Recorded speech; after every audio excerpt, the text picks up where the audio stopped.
broadcasting from Ginger Island, somewhere deep in the heart of the Caribbean. Welcome, welcome. It is Wednesday, the 27th of November, 2024. We just had Prime Minister's questions, in which Kerry Badenoch made an absolute arse of herself again.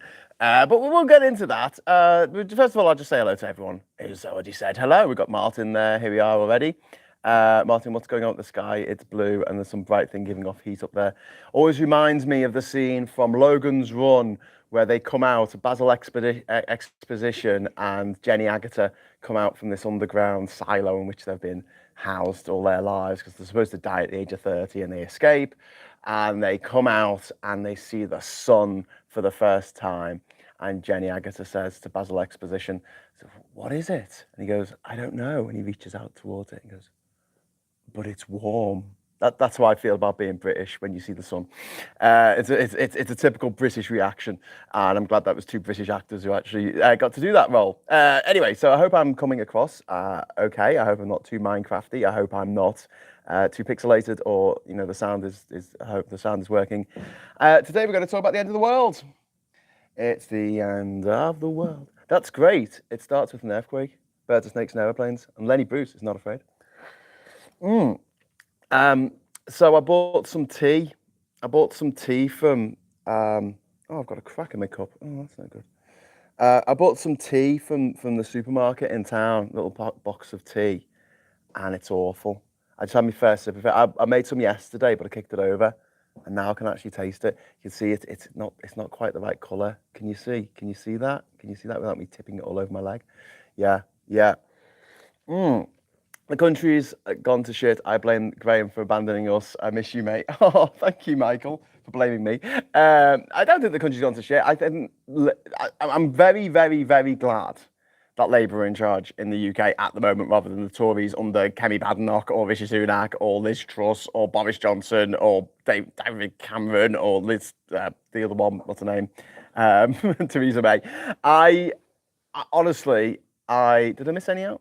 Honestly, I really did despair at the state of Britain on the world stage.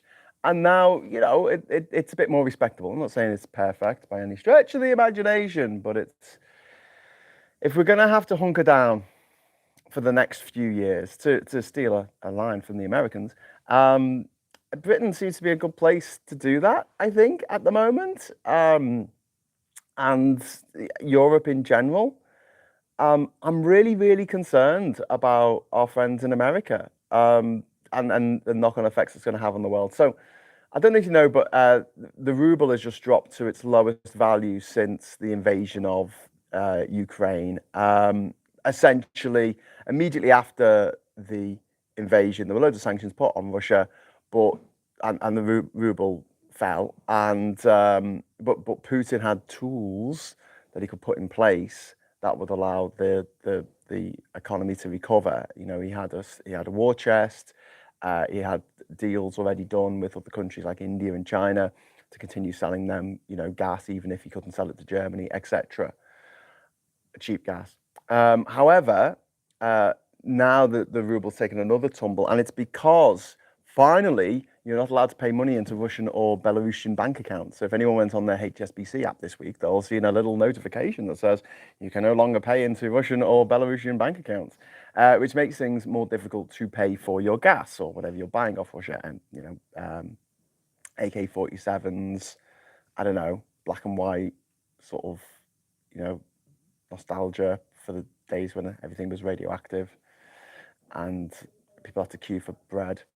But yeah, whatever they're exporting, they will find a way around it. I'm pretty sure. This is where cryptocurrency is going to come in very handy to dictatorial regimes, fascists who use cryptocurrencies. What Lister from Red Dwarf would probably call crypto fascists back in his teenage days before he got hold of a attention sheet. Just. These people are going to be taking over the world in a couple of months' time, less than a couple of months. You're going to have Elon Musk and Donald Trump. So what I think that Putin's going to do is he's going to just try to, hold the line, so to speak, until he gets to a point where,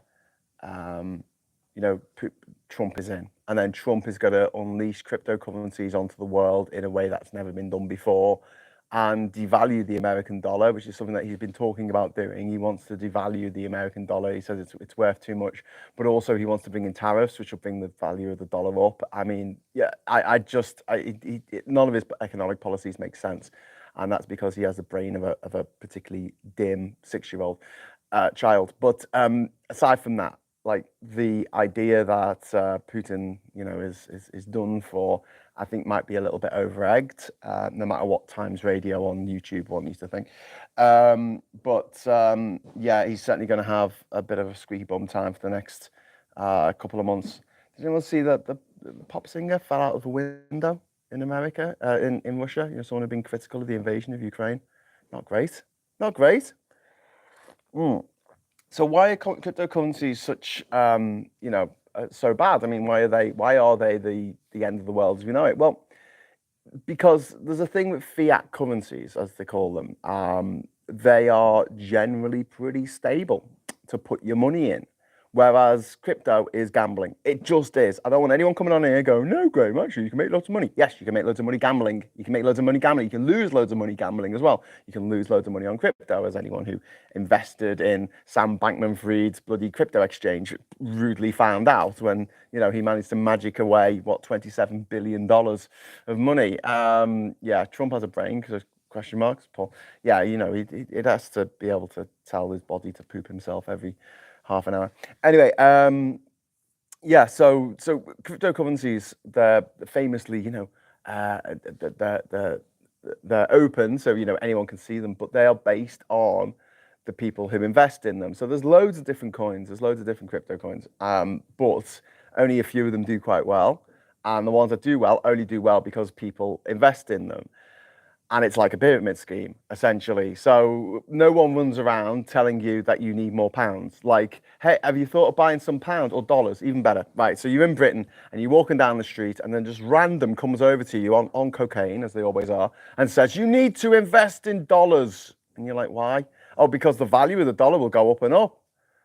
Okay. No one's going to do that. Why not? Because if you buy dollars, it doesn't make their dollars worth more. Whereas if you buy crypto, it makes their crypto worth more. So if they have a Bitcoin and you buy Bitcoin, it makes the worth of their Bitcoin go up. It is the multi-level marketing scheme, aka pyramid scheme, to end all pyramid schemes. And it's international. It's pretty untraceable. And it's the Wild West. There's no regulation. There's hardly any regulation on cryptocurrencies. And it's supposed to be controlled by the users, but it's not. And we're wasting so much server time and server energy, so much electricity that we're burning fossil fuels to create in these server farms, basically mining Bitcoin, which is just what. Yeah, I know they've moved to a different system on some platforms now, but at the same time, on some currencies, but at the same time, it's a nightmare. And it's really funny that you get the same people who go, you should use cash. You should use cash. You shouldn't pay for things on your card because cash keeps its value. No, it doesn't. No, what? Oh, is the parking outside my bank free now, is it? Right, okay. Is my time free when I go to the bank and deposit the actual money in the bank? No, it's not. It's actually worth my time if I'm going to take money to pay a little bit to the bank so I don't have to go to the freaking bank. Just the way it is.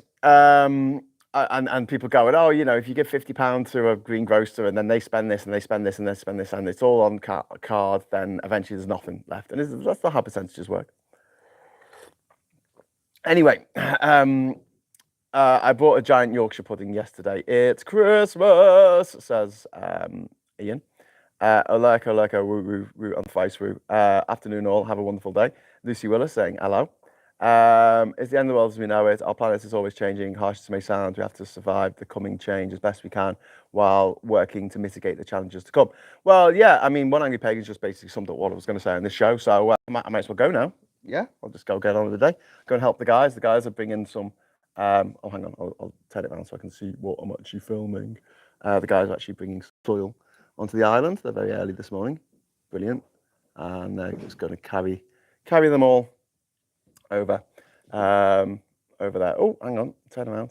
It's a bit steamy today. it's It's quite steamy this morning here in um, Ginger Island. Misty says, okay, tariffs will be handed out at 1400 UTC. Please form all the queue. Don't worry, there's a tariff for everyone. Yeah. So essentially, you've got Trump saying he's going to create trade barriers with his closest trading nations. This includes Canada and Mexico. And you just look at it going, oh yeah, because Brexit works so well. Now, what's going to happen when Trump slaps a tariff on all goods coming from the EU, from China, Mexico, Canada, Britain?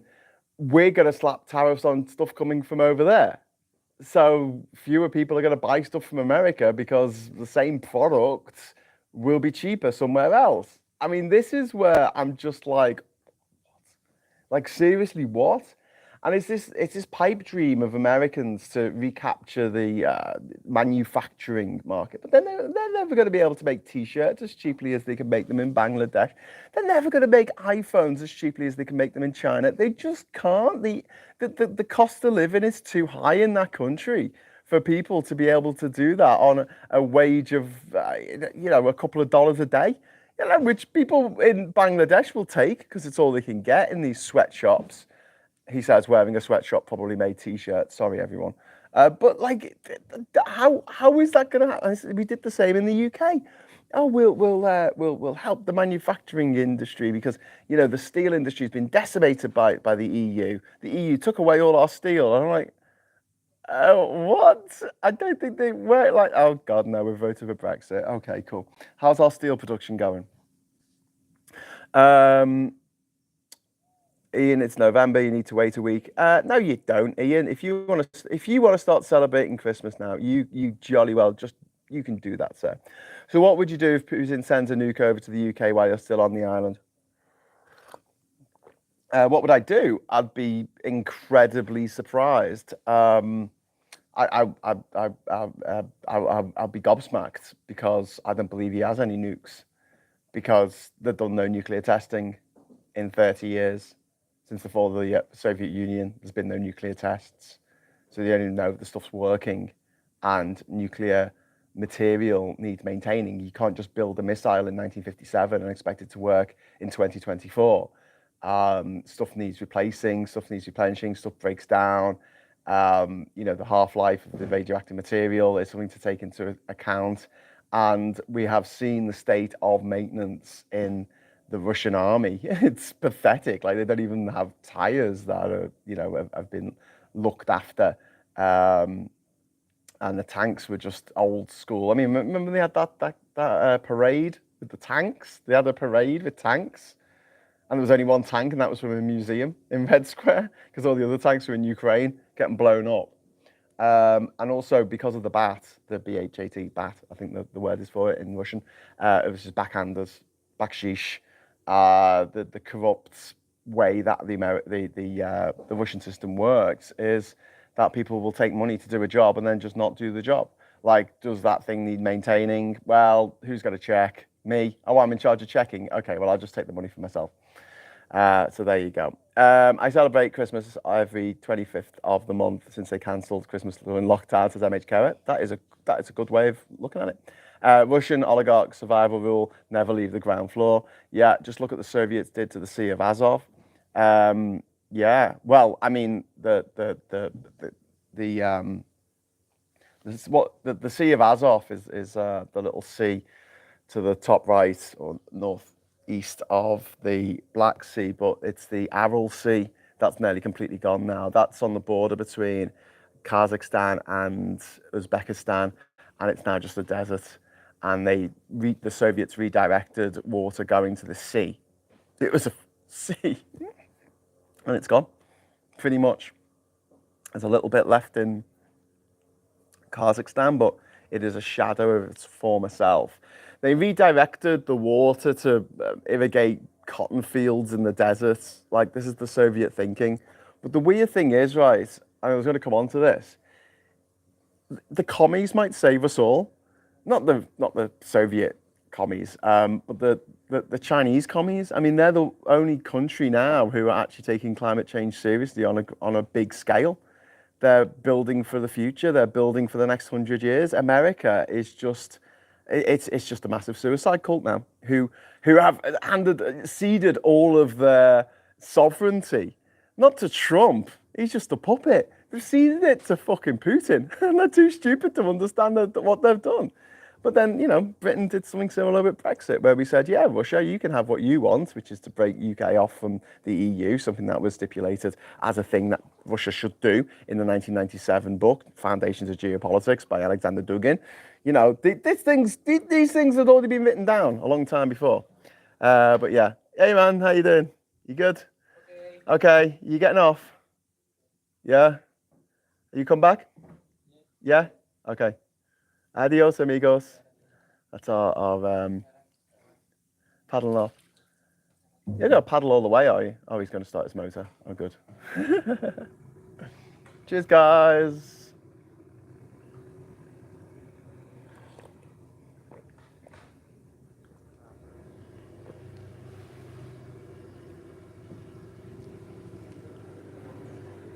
Bye. Hey. Oh, that's nice. Anyway, so they've dropped a load of a couple of tons of soil on the island. We're nearly there, by the way. If anyone's still interested in what's happening on the island here, we're very close. We're very, very, very, very, very, very close to cracking this nut. And I think that there's a good chance that if we have a supermoon next October, yes, the island might get a little flooded again. But it was getting flooded every few days, like with the high tides being higher than they ever were before. It was getting flooded every few days, and it was just destroying everything and causing all these like little black spots all over the island where nothing was growing. And I'm already seeing, now that we've built this sort of wall, mud, stone, wood, tire, bags of soil, wall around the lower side of the island. The island's triangular, roughly, and we've had to build a wall along this side of it. I'm already seeing the grass that we've got is really spongy. It's great grass. I brought it over from the mainland. I call it Rana grass because the place where I took it from, there was a bar there called Rana Azul, which means blue frog. I brought a load of little bits of this really spongy, springy, wonderful grass and put it all over the island. And you can actually see little bits of the grass growing in a line in the areas that are now dry, that aren't getting inundated with salt water anymore. Already, just in like a week. That is, so hopefully if I come back here in March next year, maybe, I'm hoping that it's all going to be green again. It'll all be green again, like it used to be before the dark times, before the tidal rises. And yes, obviously, we will have to keep doing this for years on end. But the hope is that we'll be able to just keep on top of it, just inching the defences of the island up bit by bit.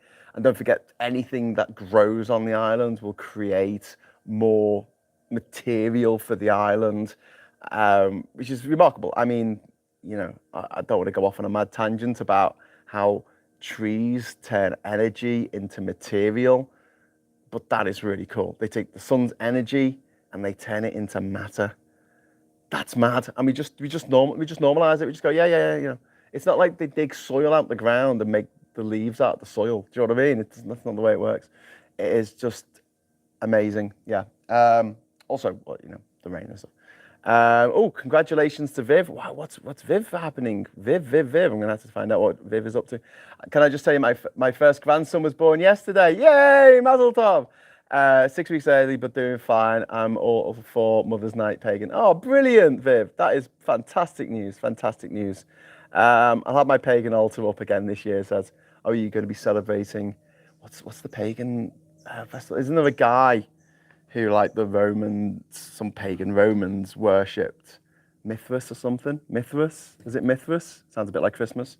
And they worshipped this guy, and his birthday was like the 25th of December. And he came to Earth and said, we'd all be nice. How many bags of soil do you need to get now? Let me work this out. So we need another. We need another 16, 15 plus 12. We need another 27 boatloads, and we get 80 sacks in a boatload. So 20. Someone quickly do 27 times 80. That's how many bags we need. Well, that's how many bags we're getting. And I think that should be enough to finish the job as far as I want to do it. So yeah, fantastic. I mean, just it's been a lot of hard work, I gotta say. Like, and when it's did me back in last week, so that's made things a bit more difficult for me because I make a lot of dad noises when I pick up a bag of soil. Like, put it over my shoulder, and then the young lads are like walking on with like literally 5 bags on their shoulders, and I'm carrying one. Like, I don't know how Santa does it, but yeah, I'm really happy with what we've managed to achieve in a short space of time. And I'm just hoping that, yeah, like when I come back here in March, we're going to have, a lot of exciting stuff growing on the island. So tomorrow, hopefully today, we should finish off. We should break the back of the whole building the wall around the island, and that should all be done. We've got like little places where water's still getting in, so we've got to fortify those places, but we can identify them when the high tide is in. But hopefully tomorrow, the plan is going to be. I'm going to go to Ishmael's farm. He owns a farm on the mainland, and also his dad's got a farm as well. We're going to go to both those places, and we're going to go with a load of bags and probably use the sacks that we use for the soil, actually. We're going to dig up some of the saplings that are there and some of the plants that are there, like the ginger plants, maracuya. We're going to get noni. We're going to get almonds, trees, chocolate. Might try and get some chocolate trees as well. It's really cool to grow chocolate on the island. We come over here and we're just going to go on a planting session tomorrow. So that should be quite fun. I'll try and get as much of that on film as I can, as long as it's not pissing down with rain or whatever. But that's the plan. And we're going to have plants and trees all along the walkway and all in the areas that were sort of inundated with salt water, but aren't anymore. So yeah. Anyway, what's this got to do at the end of the world? If Putin did somehow nuke the UK, I mean, I'll probably still go home because when a nuclear bomb goes off, depending on where it went off, then the other parts of the country should be all right. Okay, yeah, should be. As long as you're not, I don't know, upwind of them. I don't think one nuke is going to take out the entire country. I don't think it works like that. Might have to try and get my way back through different means. Might have to get on a cargo ship going through the Panama Canal or something. Done that before, do it again.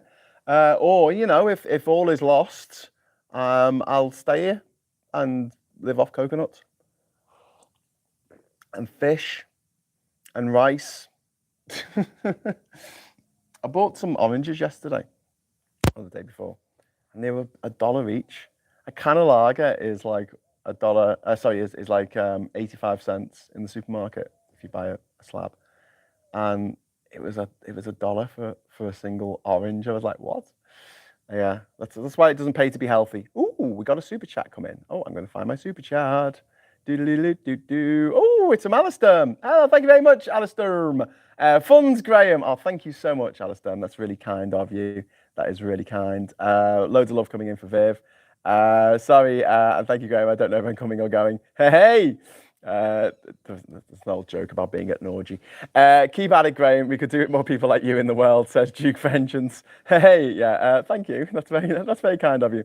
Are you getting Mexico to pay for the war, Graham? No, I'm not. But oh my God, how much does it annoy me, right? My annoyance goes up to 11 on this. That the bloody Democrats didn't just nail Trump every time, nail him to the wall, literally, like every time. He was on some show or whatever, or a debate or whatever. Why did they just keep asking where the wall was? Where's the wall, Donny? You had 4 years to build a wall. Where's the wall? You didn't, but you're not talking about your wall anymore, are you? Have you abandoned that idea? That was the big thing of, vote for me. I'm going to build a wall. I'm going to build a beautiful wall. Mexico's going to pay for it. Where's your wall, Donny, dickhead? Dickhead, Donny, where's your wall? But that would have been me. Caspian Sea is very slowly being refilled via work done by EU and another country, but Russia want to build Eurasia Canal, which would fill the area due to war in Ukraine. Russia needs a safer route. Um, the Caspian is actually, you can sort of navigate, I think, along the Don Canal from the Caspian to the Sea of Azov and then into the Black Sea. When it comes to the environment and not actually messing things up on a macro scale, I don't trust the Russians as far as I can spit. Well, not the Russian people in general, but just, Moscow. Muscovy. What else have we got in here? Failure, says Ian McCallum. The way it's going, our future will be make the road look like a breezy comedy. I don't know if it'll be that bad, Acro Dave. I always kind of like think these post-apocalyptic situations where everyone just starts shooting each other, and the people move from one unsafe place to the next unsafe place that they think is safe, but then it turns unsafe. That's like every series of The Walking Dead. So like that Mad Max idea of what the future holds for us.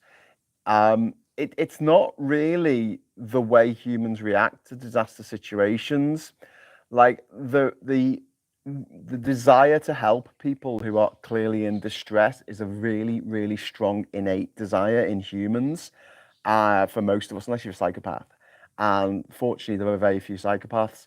So when there are disaster situations, when you think of like wars around the world and things like that, the people who have been displaced by the wars, they tend to help each other. You're in a refugee camp.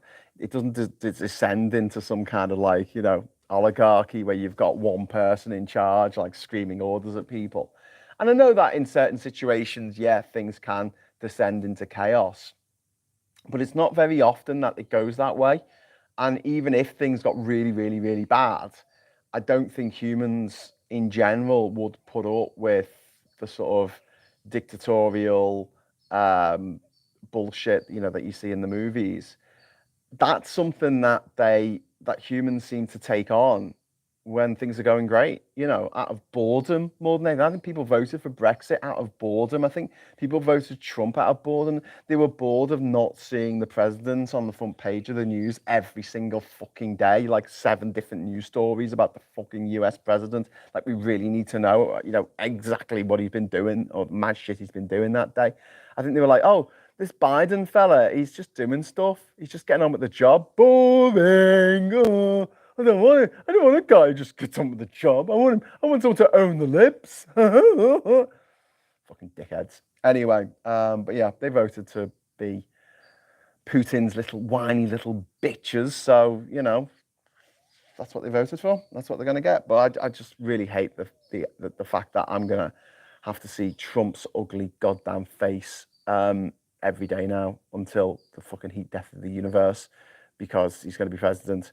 I'm thinking that if someone can knock up a program, like, an ad blocker, right? Someone who's technically more advanced than me, right? Do this, right? Instead of having an ad blocker, I want a Trump blocker, okay? So any pictures or any mention of the word Trump, I want them blocked. So I can go on the news site where the pictures of Trump should be and where the article about Trump should be. It just comes up with a grey box and it just greys out the text. So it's still there. I mean, I can still click on it if I really want to read the story, but it's just blocked. That would be glorious. Like in Black Mirror, where you can block people and they can't see you. They can't. The little girl in the snow globe. He's banging on about caravans. Strange how they've never seen trackable by satellite. Yeah, that's very strange, isn't it? I mean, the idea that America can like stand up against, weapons, missiles traveling at the speed of sound towards them. Yeah, they can track them, but a migrant caravan, that's never going to happen. This is from Jan. I welcome my first and only grandchild in July. He was late and my girl had to have an emergency cesarean, but he was fine. She named him Ewan, and I call him my little grommet. Is it Ewan or Ewan? Pronounce that is Iwan. Iwan. I would pronounce it Iwan if I wasn't corrected. So I'm going to say Iwan, and if that's wrong, please feel free to correct how to pronounce that, Jan. I don't want to say it wrong. It's very rude. It's very rude getting people's names wrong. People do it on purpose. You do. Plenty of cave systems here in Devon. Cool. I know where I'm headed in the event of a nuclear strike. Well, yeah, cool. But what are you going to live on? Fungus? I'm saying that from a dinghy in your lake. You're saying that from a dinghy. How lovely, wonderful name too. That's such a joy. Grandson is such a decision on a name. Sorry, grandson is waiting for a decision on a name. Sadly, they'll take after wishy-washy me. Nothing wrong with being wishy-washy. Oh, Darren, thank you very much, Darren Christian, for giving Christians all around the world a good name. Thank you very much for the £20 super chat. More funds. Keep up the good fight, comrade. A future so bad, V for Vendetta looks like a superhero movie again. I mean, V for Vendetta is such a powerful movie, but V's a gobshite. I mean, he tortures Evie. He tortures her. There's no two ways about it. He tortures her. Like, he coerces her into doing stuff. Like, he's a monster. And I think he acknowledges the monster, and that's why he has to die at the end. He could be one of the greatest anti-heroes of all time. Good old V. But yeah, very posh, very polished. Probably went to a private school. One of the elite, taking on the elite. Don't worry, plebs. Rich people will come and save the day with their gadgets. Gallifrey, that's the whole Batman thing, isn't it? Not good today, struggling to keep my spirits up. There's some Gallifreyan men. Anxiety, I'm cooking pork, but no idea what I intend to do with it. Gallifreyan men, like, we're with you, okay? I know things are tough, and I know things, like, just in general are a bit shit. But I'm taking on Edwin Hayward's kind of mentality on this. I'm just going, like, just turn it off. Just if stuff is happening, that's shit that you don't want to know about. Just block it. Just get rid of it. Just take it out of your life. You don't need to read the news. You don't need to check on PMQs every day. If you can't affect things, then support the people that need supporting. Support the organisations that need supporting. Absolutely. But the number one important thing, and this doesn't just go for Gallifreyan men, this goes for everyone watching, is your health.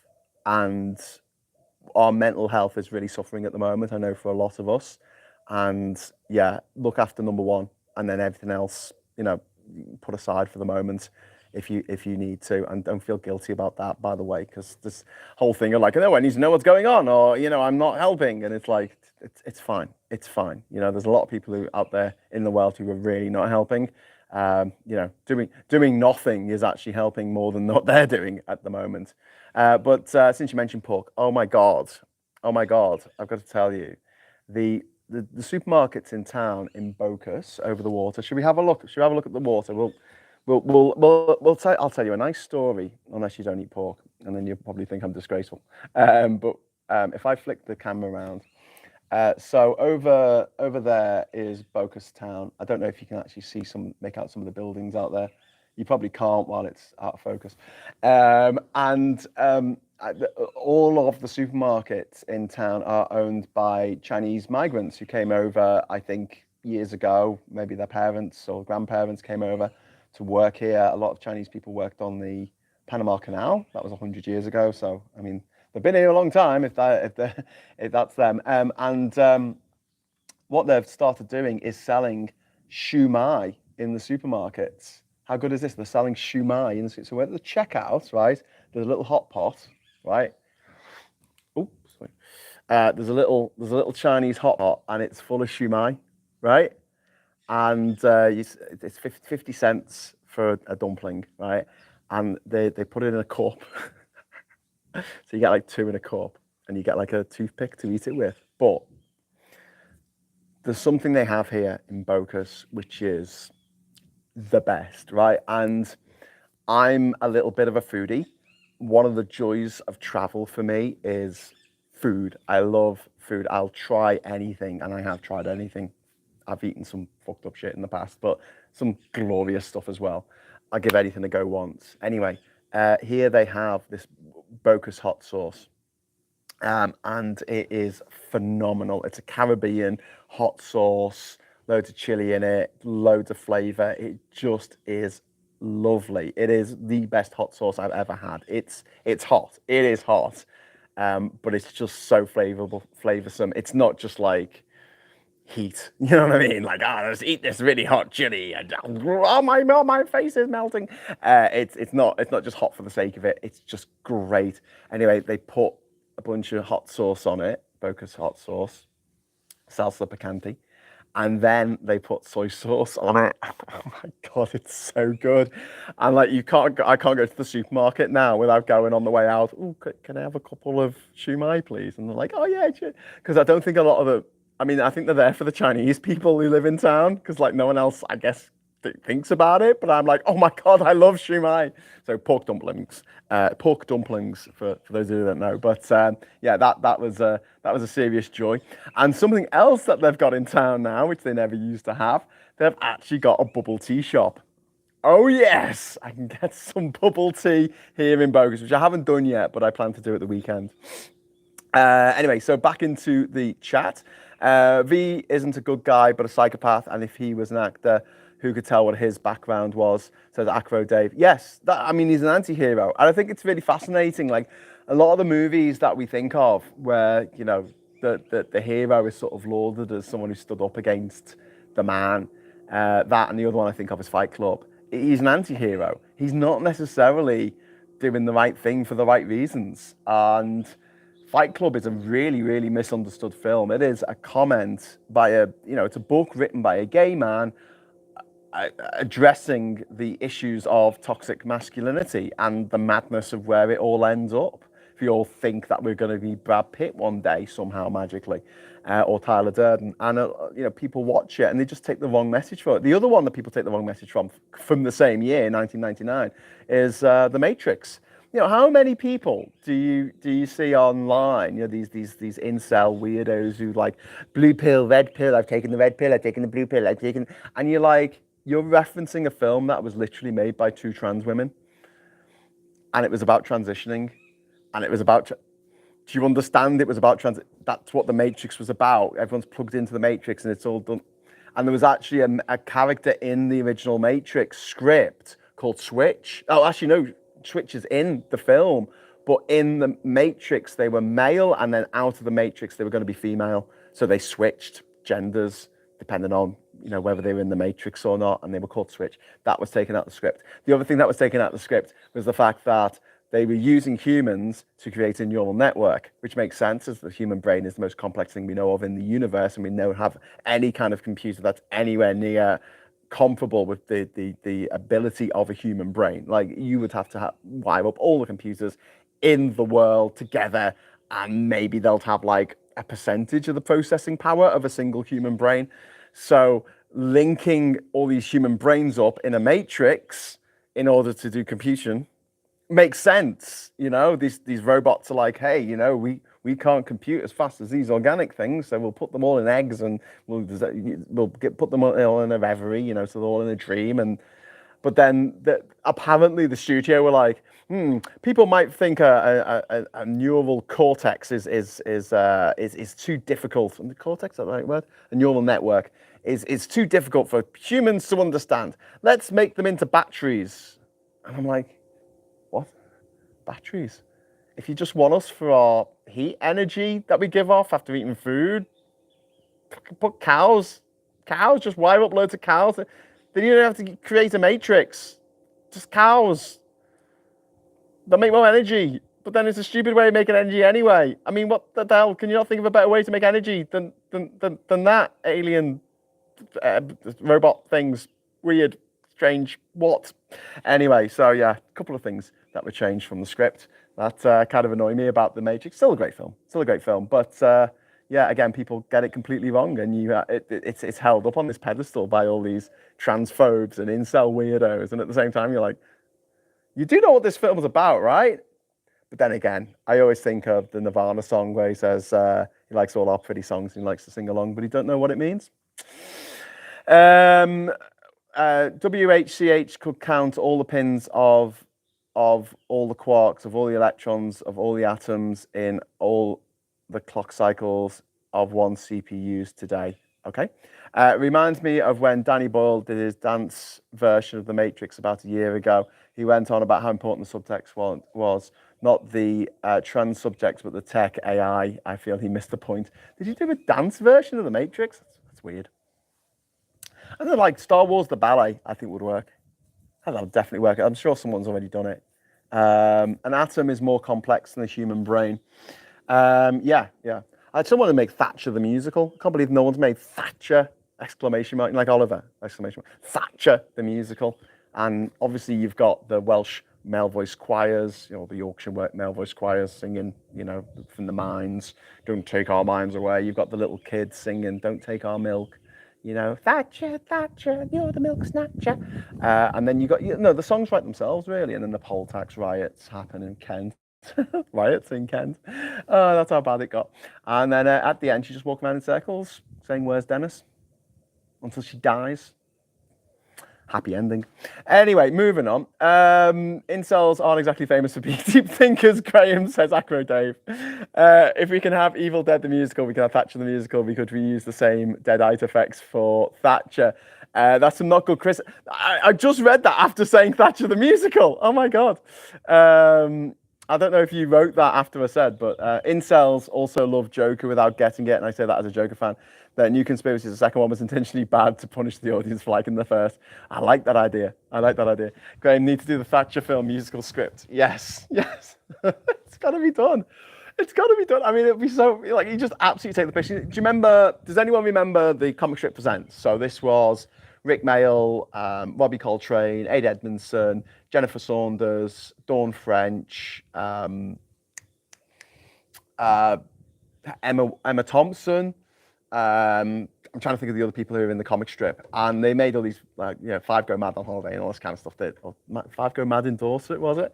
And one of the best ones they ever did was called GLC, and in it, I think it was Jennifer Saunders played Thatcher, and she was like an alien with like green blood. And I just remember, like, at the end, she got like Ken Livingstone, who I think was played by Robbie Coltrane. I'm trying to remember this from like literally 35 years ago, so hold on. I might be wrong, but I think Robbie Coltrane like throws a spear at her, and it goes through her, and like green luminous blood comes out of her, and she's like, I'm melting. Or at least that's what I remember of it. I'd like to make it like that, just absolutely take the piss, something really mad. So hard sci-fi like that is hard for peeps to get, so batteries, just say, at least they're green battery tech. Yeah, but I mean, I think they're just underestimating. Who cares? Like, at the end of the day, it doesn't matter. It's just a line in the film. And I don't understand why they just don't put it in. Like, and if people get it, they get it. If they don't, they don't. Why are you wiring all these humans together? Well, because if we need to calculate stuff, and human brains are really good at calculating stuff. That's it. There you go. I've written the line for you. Instead, they had this bit in the third one with the architect where he's like explaining all this mad shit that doesn't make any sense at all. Was that not too cerebral? It was too cerebral for me. I don't know what the fuck he was on about. But there you go. Peter Davidson was a big part of the comic strip. Yeah, Jennifer Saunders as Meryl Streep, as Margaret Thatcher. That's from Acro Dave, yeah. This is what happens in the wilds of the world. In Thatcher, how many times will See You Next Tuesday be used? Like, the first song should be The Return of Captain Invincible, which I saw in the afternoon on TV, the song. Sun and green batteries they're made out of. I think you missed Peter Richardson. Yes, indeed, Peter Richardson. Apparently, there are spotted eagle rays in those waters, which do have tail stingers. Be careful, Graham. Also, the evolutionary story of the tree frogs there looks really interesting. Yes, so a couple of things there. I've seen a number of spotted eagle rays. I've had one jump out the water. I'm just going to show you. Just if I turn the camera around. Just there, literally just there, an eagle spotted ray. One time I was sitting on the boat dock and it leapt out the water, and turned around and jumped back in. It was bloody brilliant, and that happened to me also in Dolphin Bay, which is the back of here. The frog story, I've told this before, but if anyone's missed it, essentially this whole archipelago until the last ice age was just land, and these were just little hills on the land, and there were frogs here. There was the poison, what is it called? It's the strawberry dart frog. When the waters rose, each frog got separated off from the other frogs of its same species, and they started to morph. That's the word for it. Morph into different colours depending on what island they were on, what they ate, and what the predators were, and what the sexual preference was for other ones of these frogs. And so now you have these really brightly coloured frogs. Depending on which island you go to, there'll be brightly yellow ones, there'll be brightly green ones, there'll be lightly blue ones, there'll be bright red ones, depending on where you go. And there's about 18 different morphs of the. Actually, there's more than that, but yeah, on the big islands. So Cristobal, Popar, Cayo Agua, I think it's called, Solarte, Bastamentos, Colon. Shepherd's Island, Isla Pastoras, they all have their own frog, and it's remarkable. It's absolutely remarkable. I've got some really great photos that were taken by a Canadian, a guy working for Canadian Geo who stayed on my island a number of years ago, and we went on a mission around the islands. Honestly, it probably was the most fun bit of the whole time that I was here, and it was just me and this other guy in my boat, like literally potting around all the different islands, looking for frogs. Sometimes I go with him. Sometimes I'd have to stay with the boat, and I just remember one time he came running towards the boat, like, and he's like, "Take off, as if he's been chased by the natives. I was there fishing, and he was running out the jungle with all of his gear on, being chased by the locals, and saying, "Yeah, is it Jock? Jock, start the engine!" From Indiana Jones. Guess you had to be there. Anyway, Peter Richardson as Al Pacino, as Arthur Scargill. I need to lie down now. Yes, that's the one. We're doomed as nation if that's the height of anyone's ambition, says Plum Duff. What? Pork markets. Paradise. 7 days of paradise countdown today. I'm leaving on Sunday. I'm leaving on Sunday morning. So yeah, I've got a few days here left. My daughter was at a meal at Oxford University the other night. The posh girl next to her said her ambition was to be the next Liz Truss. Oh my God, Plum Duff. What? Like, what? What? My ambition is to be the next Eddie the Eagle Edwards. I wish to win no medals at all. I have no Matrix 2 and 3. There's been a Matrix 4, by the way. I hate to break it to you. Hugo Weaving also voiced the character Megatron in the Transformers films. Yeah, Frog. The pit vipers on Snake Islands off Brazil have a similar evolutionary story by the looks of it. Yeah, because I mean, this can happen. You can have a lake in which you have speciation, or at least some degree of it, where there's some kind of barrier between two fish groups that grows, happen naturally through a landslide or through excess rain or something, and a group gets sectioned off from the other group, and they'll speciate. They'll grow in different directions depending on the pressures of the environment, and what predators like to eat, and what again, sexual preference comes into it as well. And there you go. That's just the way it is. That's evolution for you. You can't fuck if you're dead. There you go. That's pretty much evolution in a nutshell. Technically, there are 5 Matrix movies if we include Animatrix. Yes, but actually, that was loads of shorts, wasn't it? So there's more. Yeah, the Matrix is very much a misunderstood movie. I'll tell you what, I don't think any movie has aged as badly from 1999. You think of Star Wars Episode 1, which was just bad from the start, so it hasn't aged badly because it was just always awful. And then you've got Matrix, and the effects. I mean, the effects look cool, but like everyone's dressed like it's the 90s, and some of the effects are quite ropey now. And then you've got like Fight Club, which I think holds up. But then you got American Beauty. Oh my God! If it was just Kevin Spacey being in it, then maybe you'll give it a let. Like Seven's still quite a good movie, and so is LA Confidential, great movie, with him in. But just so many parts of American Beauty are just so ick now. The fact that there's this middle-aged dad who fancies his daughter's best mate, and the whole homophobic subtext, the army dad thinks his son is gay, just all of this stuff. It's a bit, but the biggest thing I think is the fact that I don't think that anyone's experiencing a midlife crisis anymore, because I just feel like we've been in a state of perpetual crises since September the 11th, 2001, to be honest with you. I think we've just been reeling from one crisis to the next. We had September the 11th, then we had the war in Afghanistan, and it spread to Iraq, and then we had the credit crunch in 2008, and then we were slowly recovering from that, but the Tories decided to come in and give us austerity, and then we were still, reeling from that when they decided to make Brexit a thing and waste 3 years of political oxygen just talking about fucking Brexit.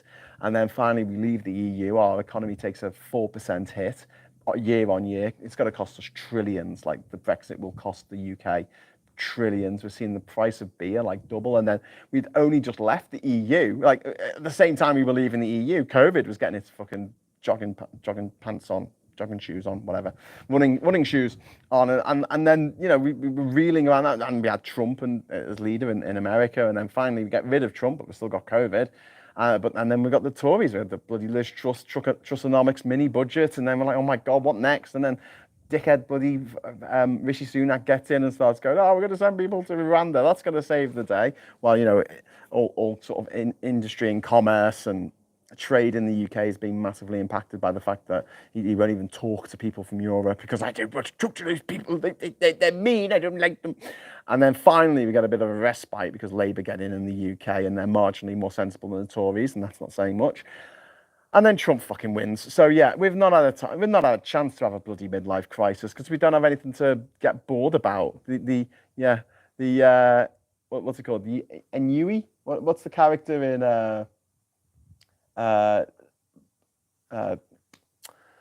Inside Out 2? Ennui. Is it Ennui or something? Ennui. That's it. Ennui. The ennui cannot intensify because we've got too much shit going on. Every time we turn on the TV, there's some fucking thing about, the sword of Damocles that is hanging over the entire species of human beings, which is climate change. And that's been hanging over us, all our lives for a lot of us.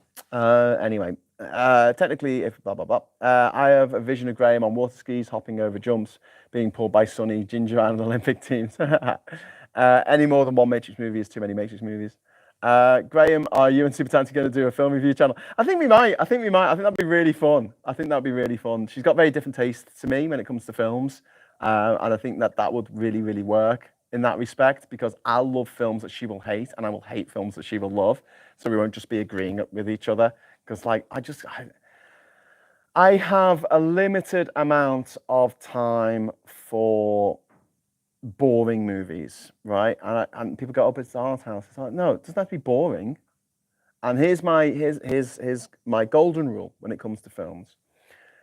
Is this a plot that could neatly fit in to an episode of EastEnders or Coronation Street or Emmerdale, right? Could it just be a plot of a soap opera? Could that fit in as a storyline in a soap opera? So if it's just a story about a woman whose husband is horrible to her, and then she has an affair, and then her husband finds out about the affair, and then he kills her, and then he kills himself, and it ends, I'm like, well, that could have been a plot line in EastEnders. I mean, it usually is. That's the sort of thing that happens in EastEnders. But like alien robots from another dimension coming and attacking everyone, and us humanity having to fight back, that's never going to happen in EastEnders. Okay, make that film. That's fine. Fill the screen. Fill the big screen with that story. Soul-stealing demons living underground, reaping the souls of children, of lost children. I mean, there's loads of stories that would be like something that would never happen in a soap opera. But nearly all British films, and we make about 70 films a year, and you haven't heard of 69 of them because they just slip under the radar. They barely get a cinema release. They just appear at some film festivals, and they cost like £2 million bloody pounds to make. And I'm like, can we use that 2 million to make something that people want to watch?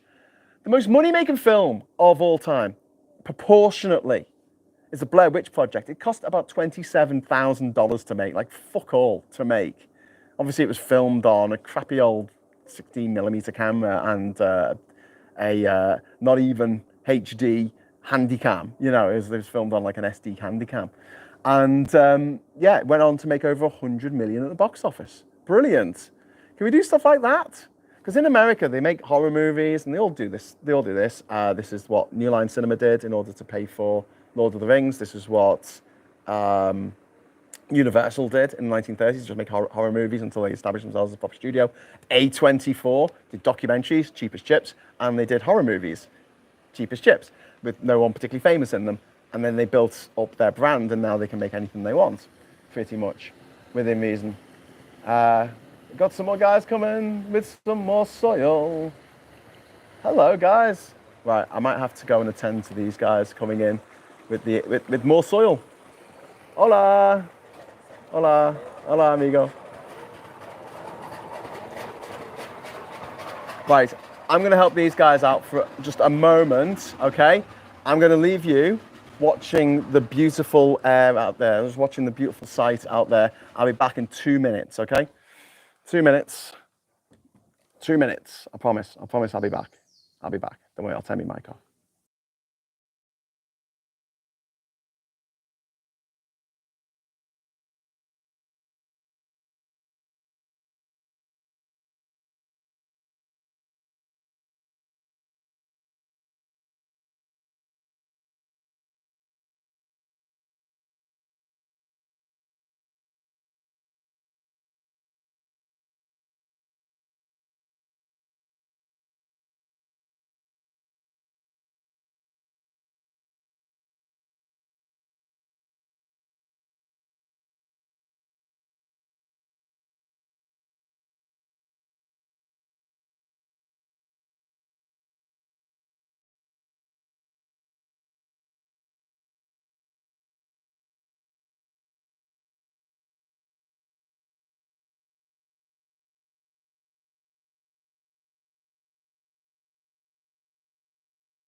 Hey, I'm back.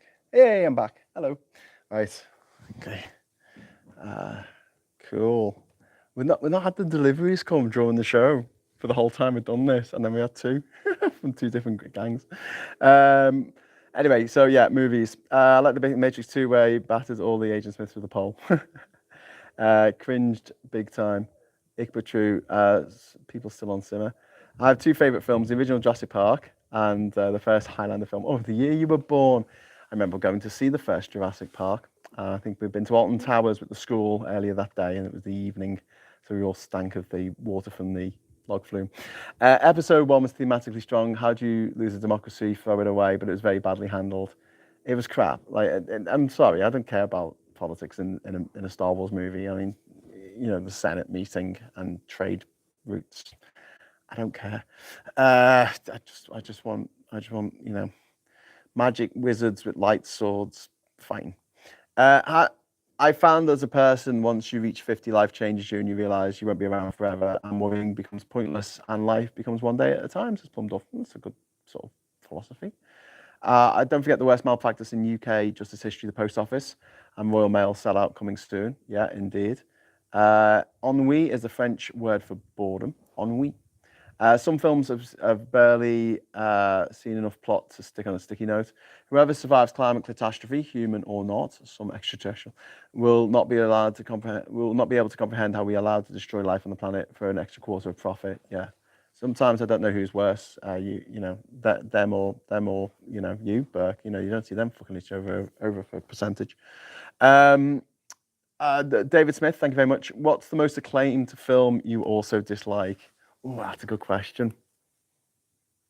I never cared for The Godfather. No, I'm joking. I quite like The Godfather. That's just a Family Guy reference. A film, Anchorman. I don't get it. Like, I never smoked weed, so I guess I just don't have that level of humor. But I love Zoolander. I love Tropic Thunder. I love other movies made by, Dodgeball. Other movies made by that same gang, that frat pack gang. But no, it just didn't. People go on about Anchorman like it's the greatest thing ever of all time, and I'm just watching it, going, I don't get it. I don't get it. And the thing is, if you don't get something, it makes you feel stupid. It's like everyone else is laughing, and you don't know why. You can't quite understand why that's some. I think Anchorman. I don't know if that's particularly critically acclaimed, but people think it's great. Boring is subjective film. It's boring and subjective to 10. Well, no, it's not really. I mean, if you make a boring movie, it's not going to make any money. It's show business, Like, if you write a thesis about dinosaurs, then, whether it's boring or not, okay, that doesn't matter. It's not important to the facts. It's just putting it all out. You don't have to put some razzle dazzle in there. You don't have to like 3D pop up pictures of dinosaurs to make things interesting. But it's show business. You've got to make your money back. And you've got to pay all the people who work on these movies. Yeah, you've got 1,000 people working on a movie, and it doesn't take any money at the box office. What are they going to do next year? It's just ridiculous. Budget for the redo of the audio for BWP was like 10 times. I don't know what that means. Dot raises from the dead and haunts Albert Square Laundry with violent revenge. Kills Ian Beale. Ian Beale has when they talk about people having a face for radio, Ian Beale has a face for EastEnders, doesn't he? He just has that sort of face for EastEnders. It's just so miserable. I remember, was it 2017? I did a roundup of the year, like a Charlie Brooker style roundup of the year, and I had the clips from the Christmas Day episode of EastEnders, and people died and everyone cried. There's 4 different scenes of people crying on the toilet and crying, and then just crying in a car, and I'm like, this is Christmas Day. I always remember Arthur Fowler being arrested on Christmas Day as the Christmas Day special, and it ended with him in a jail cell crying. I'm like, why do people watch this? Does it cheer them up? Oh well, I guess they're doing worse than me. Not a hint of sewage, says Plum Duff. Yeah. When's Godzilla gonna rise from the sea to wreak radioactive havoc on the world of humans, or will it just be Graham coming back? It's a gorgeous view, agreed, but I prefer the rolling hills and moors of Devon. I might be biased. All right, fine, whatever. Films should be based on escapism of life. Soap operas are just blown up exaggeration of depressing life. Who the actual fuck wants to watch that? Says Leapson. Yeah, that's how I feel. That's how I feel. Obviously people want to watch soap operas, right? I'm not disputing that. They're very successful in people, in terms of numbers of people watching them. However, people aren't going to pay for them. People will never pay for them. People just won't. People just, if you tried to make EastEnders on a subscription model, people, no, I'm not paying for that. I'm not paying for that. I'm not that invested. But then you get some people who talk about soap operas as though they're real life, and they get really upset when they're horrible characters or something mean, and they write letters to the actor saying, "How dare you do that to Deirdre Barlow, you bastard?" And it's like, Really? Really? Yeah, it's a bit weird. I love early Hitchcock and Powell and Pressburger particularly.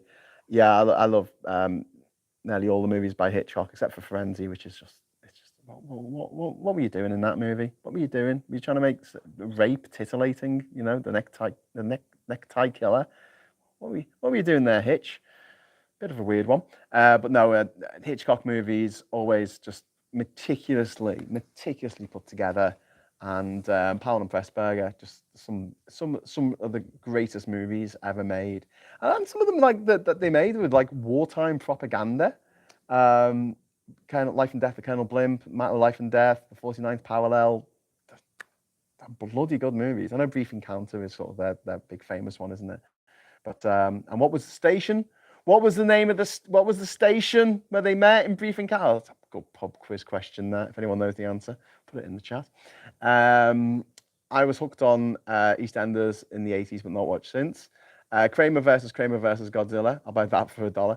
Well, exactly like that the Kramer versus Kramer won the Best Picture Oscar for like 1980 or something. When it came out, and it was just like, really. It's one of those movies that just like disappeared by the wayside straight afterwards. And I think all the men involved won Oscars, but I think it was Meryl Streep who was married to Dustin Hoffman in that, and she didn't get anything. Sidney Lumet managed to make a film set in 2 rooms, absolutely riveting. 12 Angry Men. Sidney Lumet is another absolutely fantastic director. Anything made by Sidney Lumet is going to be great. There's a movie he made called The Hill, which has one of the greatest movie posters of all time. It's like they went up as men, they came down like animals, and it's got Sean Connery in it, and it's just a phenomenal film. He also did Dog Day Afternoon, which with Al Pacino, another just fantastic, edgy movie. Did he do Serpico as well? I think he might have done. I'm just giving Sidney Lumet all the credits here. The other director who I just absolutely rate beyond measure is Billy Wilder. Billy Wilder was absolutely a god of film directing and putting together a really satisfying story. And he could oscillate between doing a serious drama and then doing something completely ridiculous. And I love him for that. And yeah, obviously Some Like It Hot was him, but also The Apartment, Shut Up and Deal. There are so many great old movies that are well worth checking out. And I think that there's probably a lot of movie channels where like schlocky horror movies get reviews and the new releases. So it would be nice if they would do a movie show with Tansky. That's something that I'd like to do. And I dig out like an old movie, like we had The Vault, and we dig out one movie from The Vault that we both have to watch and give our opinion on it each week. And it might be like Witness for the Prosecution with Charles Lautner. Lautner? What's his name? The guy who played Captain Bligh in the 1930s version of Mutiny on the... I don't know why I'm doing that like it's a pirate thing. Mutiny on the Bounty. Charles Laughton. Great movie. I think based on a Agatha Christie script, actually. Witness for the Prosecution. And Witness for the Prosecution is something I love because it does that thing where it takes an unlikable character like House or the aliens in District 9, and they take this unlikable character, but you end up liking them. You end up respecting them at the very least because they're so good at their job. And I love that. That's much more of a challenge for me as a writer, as a director, as someone making a movie. That is such more of a challenge to make someone who's inherently unlikable and just mean and nasty and horrible. Like Gary Oldman in Slow Horses. Brilliant. Like, he is a really unlikable character. He is rude. He is obnoxious. He farts all the time. He but he's got a heart of gold and he's really good at what he does.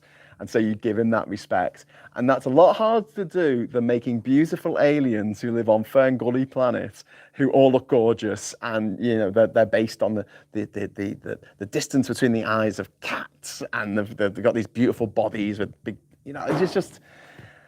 Yeah, okay. All right. Well, I guess I'm supposed to like these aliens because they're the good guys. Making the aliens in District 9 sympathetic, a lot more difficult. Was it District 9? District 13? District 12? I can't remember how many districts there were. Assault on Precinct 13. District 9. Jennifer 8. Oh God, don't go back there. I love Rear Window, maybe the most atmospheric thriller I've ever seen. Real technical challenge as well, film and all that, because it's all filmed on a set. But he had to make it so like everyone could be in those little apartments and moving around and stuff. Which mind blowing, absolutely mind blowing. Did Kramer versus Kramer beat Terry Gilliam's Brazil for the Best Picture Oscar? Scandalous. No, I think Kramer versus Kramer won in 1980, and Brazil didn't come out till '86. So Platoon won in '86, I think. But then you say what movie won in a year, and it's really easy to get confused with the year that the movie came out and the year that actually it won the Oscar. So American Beauty won in 2000, but it was a movie that came out in 1999. Gladiator won in 2001, but it was a movie that came out in 2000, etc. Because obviously they have the ceremony usually at the end of February the next year. Assault on Precinct 13 is also brilliant and has a scene that you couldn't make now. R.I.P. Kim Richards' character. There's two versions, isn't there? Because they remade it. There was the John Carpenter version, and then they remade it. Can I get a show of hands for The Cook, The Thief, His Wife, and Her Lover? Art films are lovely for those who love them. Others are. Yes, fantastic movie with Helen Mirren, and I've got this idea that what's his name? Fucking Ray Winston. Is Ray Winston? Does Ray Winston play his the husband to the wife? I don't know, but yeah. Interesting, cool film. I love The Menu. The Menu is brilliant. If anyone who saw that, just loads and loads of fun. And I don't mind art house films. I just don't like boring films. And you get a lot of boring European films, black and white, Fanny and Alexander, where nothing freaking happens, and you're just like, this is supposed to be a classic, is it? Is it really? Any of those French movies where it's just a guy going like this for an hour and a half, yawn fest. 8.5, the Dolce Vita, Italian movies, just left me cold. I was just like, But then again, Man on the Sauce, and what was the one before it? Jean de Florette, with the guy who's a bit problematic now, that French actor. Brilliant, absolutely brilliant movies, and really pulled me in. And great music as well, which they ripped off for the Stella Artois adverts. But yeah, Jean de Florette, I would really, really recommend, even though, yeah, it might be seen as a little bit pedestrian. My all-time favourite movie from Europe is Cinema Paradiso. It's just fantastic. It's just every level. The music, it's Ennio Morricone. I mean, God, how can you beat that? And then the story is it's just perfect. And it really transports you to another place, that a place that you've never been, and things like that remind me.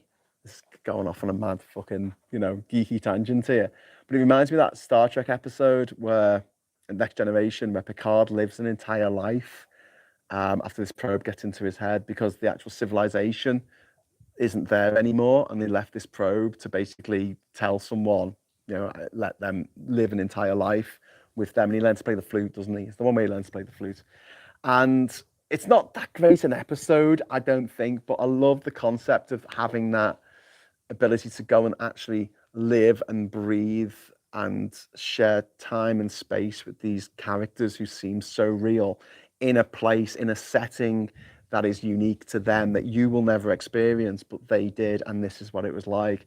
And that's real movie magic as well. And don't forget, Cinema Paradiso is about the magic of movies. It is a love letter to cinema in general, so how can I not love it? But yeah, and I agree with a lot of the masterpieces out there where people go, "Oh, what's the best film of all time?" Casablanca is fucking amazing. I mean, even to someone who isn't into black and white old movies, it's still brilliant. Like, it's really, really good. Like, Citizen Kane it's incredible. It's an incredible movie. And then, yeah, obviously we referenced The Godfather, but there's so many where people go, yeah, this is a good movie, and you watch it and you're like, oh yeah, it's all right. But then there's some, and it's just like, bloody hell. I think the number one for that has got to be Shawshank Redemption, which when I watched it back in 1994, I remember thinking, oh, they don't make them like they used to. Oh, hang on. It's like a new movie. 1994, we had Shawshank Redemption, we had Pulp Fiction, and we had Forrest Gump. Guess which one won the Best Picture Oscar? Anyway, moving on. The Inner Light is a Star Trek episode you're looking for. That is the one. The Inner Light. Very good. Still blows my mind that Ennio Morricone's score for The Thing was nominated for a Golden Raspberry. Oh my God, really? Was it? By the way, I emailed about setting up a chat about X incels in case your hacked site blocked my emails. No worries if you haven't responded yet, as I know you're way busier than I am right now. David, yeah, we'll talk. It would be better like to have that chat when I'm back and I'm a bit more, you know, I can sit at my computer on my desk and stuff. Graham, definitely do the film review show. Chat, please put thumb up if you want Graham to do it, please. I'll just go off on one about movies. I could talk about movies all day. I could talk about the structure of movies. I could talk about the history of movies. I'm a little bit obsessed. What is it when you got attention deficit hyperactivity disorder, ADHD? What's the thing called? It's you're hyperfocus. Yeah, hyperfocus on movies. I made a thing. I made a list of all the movies I wanted to watch. You know that book, like 1,000 movies you must see before you die? I've seen nearly all of them. Like, I've made a point of watching them. Some of them on double speed because they were shit, but at least I tried. Some movies I've forgotten. Like I watched the other day. I was at my mum's and flicking through the channels, and the what's it called? The Kingsman 2, The Golden Compass, or whatever it's called. Oh my God, it's so, like, I've seen it. I think I may have seen it at the cinema, and I couldn't remember anything about it. I literally was watching it going, I don't remember this scene. I don't remember this scene. I don't remember this scene. I don't remember that character. I don't remember that happening. And it was only at the very end where there's like Elton John. Oh, I remember Elton John being in this. Thank God. Okay, I remember something about this freaking movie. But like, for a movie to be made and for someone to watch that whole movie and then just a few years later not to be able to remember any of it is, first of all, very disconcerting because maybe I'm going senile. But secondly, how bad does that movie have to be for you just to shut it out your memory to like just go out, your brain to decide that evening when it's sorting out things into short-term and long-term memory, just to go, do you know what? We can forget that whole thing. The Snakes on a Plane, yeah, great movie. Crank 2, one of the greatest movies of all time. Not for the actual movie, just for the tagline. He was dead, but he got better. I'm a sucker for a good tagline. How many watch double, triple, etc.? What? Thumbs up. Yeah, I think everyone wants to do a film review show. The score for The Thing is more mental than your thing. Google the Thing score and The Hateful Eight. Yeah, that was the last movie he did was The Hateful Eight, which I really liked. I thought that was a real return to form for Tarantino. I've not really liked his films for a long time. Absolutely loved Reservoir Dogs as a kid. It was just because it was banned on VHS, and I managed to get a copy of it when I went to visit my auntie and uncle in Denmark. I bought a copy of Clockwork Orange on VHS, and I bought a copy of Reservoir Dogs. And brought them back and literally lent them to everyone in my class in school because they were banned. I mean, Clockwork Orange was banned by the director, but Reservoir Dogs was banned by the BBFC. So it's not coming out on video. It was on at the cinema, but it was too violent to be out at the cinema. Unlike the movie, it was too violent to be on VHS. Unlike the movie Man Bites Dog, which is a Belgian movie about a serial killer and a camera crew following him around, in which he does something really, really, really, really, really, really fucked up in that movie, which is way worse than anything that happens in Reservoir Dogs. And I don't want to tell you what it was because it'll put you off your dinner, or your breakfast, lunch, whatever time zone you're in. But it was a bit, but that didn't get banned. That didn't get banned on VHS. But I love that. Pulp Fiction. I saw Pulp Fiction a week before it came out in the UK. I saw a special preview screening at the Showcase Cinema in Liverpool. Still got me ticket. One of the best movies I've ever seen. One of the best movies ever made. And then Jackie Brown was okay, I guess. And then Dusk Till Dawn was kind of fun, I guess. Although he didn't direct that. It was Robert Rodriguez. And then, Kill Bill. Just left me cold, man. Part 1 and 2. I just wasn't that arsed. Just like, whatever. And then Inglourious Bastards. One of the problems I had with Inglourious Bastards is I just didn't really... Maybe that's my film that people think is great, and I just go, because the only likable character or rememberable character in it was the Nazi, played by Christoph Waltz. Like, I didn't know who the bastards were. I didn't care when any of them died. That's what bothered me. I didn't care when any of them died. So at the end of Reservoir Dogs, I cared when Mr. White died because I quite liked him. Didn't want him to die. I cared that Mr. Orange died. Obviously, that was the whole plot was him dying. But like, you know, that bothered me in Pulp Fiction when, spoilers by the way, when John Travolta gets shot. Honestly, I was blown. I was like, oh my god, I like that character. Why are you doing that? Whereas in in Inglourious Bastards, I just didn't care about any of the characters. I probably cared more about the Nazi guy because at least he was funny and interesting and evil and, you know, Machiavellian. But like the good guys, none of them had any personality other than here's their name, and they turn up, and he goes, oh, he kills Nazis, and say, okay, tell me more. You've got like 3 hours to tell this bloody story. Can you let me know a bit more about the characters so I actually care when they get blown away? And then Hateful Eight, back into the mindset of I got to know the characters. So at the end, when it all ended up in bloody tragedy, as it always does in a Tarantino film. Sorry, that's a spoiler, but if you know going into a Tarantino film, Django, didn't like Django, and again, Christoph Waltz was the only good character in it. I didn't really care about Django himself. He didn't feel like the main character. He didn't feel like the driving force. He felt like very passive. He just kind of went along with what was happening rather than taking an active role in it. And I know he went back to get his wife, Broomhandle or whatever her name is, but like Broomhilda. But at the same time, yeah, just it didn't connect with me. And so when everyone got killed at the end, I wasn't that arsed. Maybe if Samuel L. Jackson was somehow sympathetic instead of playing a porch N-word in that movie, maybe I'd be a bit upset, you know, that he'd been shot, even though he's a baddie. You know, he was conflicted. I mean, I just, and then Tarantino puts himself in the movie and he gives himself an Australian accent. What the fuck was that about? But yeah, there's a lot of I don't know. I'm not a huge fan of every single Tarantino movie. Put it that way. Hot Fuzz, absolutely epic, absolutely. It's kind of the point though. American characters are supposed to be rather 2D, and commentary on how Americans see themselves. Stroke their contribution to World War II. Yeah, maybe. Christopher Waltz had a character, the others were just there. Yeah, Acro Dave, I completely agree. That was my problem with it. I bet you can't do the spruk though, Graham, as I walk through the shadow of death. Something. When he quotes from Leviticus or something. They're good, the Kingsman movies, but they are action bubblegum movies. Greasy Strangler, The Human Caterpillar. How many films has one has watched multiple times says a lot about one's cinema affections. I try not to watch movies more than once. Generally, I don't watch movies again and again because I know what's going to happen. It's a bit like asking to be told the same joke again and again and expecting it to be just as funny. I love the Avatar films purely because of the glorious display of the speculative evolution in those films. Yeah, I mean, they're beautiful looking films, don't get me wrong. They were 3D films with a 2D plot. The students keep trying to remake Reservoir Dogs as short films. Got a bit tiresome in the end. Yes, that's true. Sequel nobody asked for, Tories on a boat. Deadpool and Wolverine was actually really good. Yeah, it was really fun. Still need to see Snakes on a Train. Snakes on a Plane is just as daft as you could possibly imagine.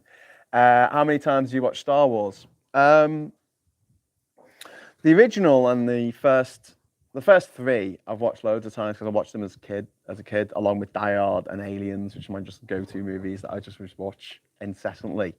The preview movies, the precursor movies, what are they called? The prequel movies. I watched episode 1 at the cinema a few times, and I watched episode 2 at the cinema once, and then I had it on DVD, and I don't know if I watched it again. I've got a signed copy. I've got a signed copy of the DVD of episode 2, signed by Hayden Christensen. Fun fact.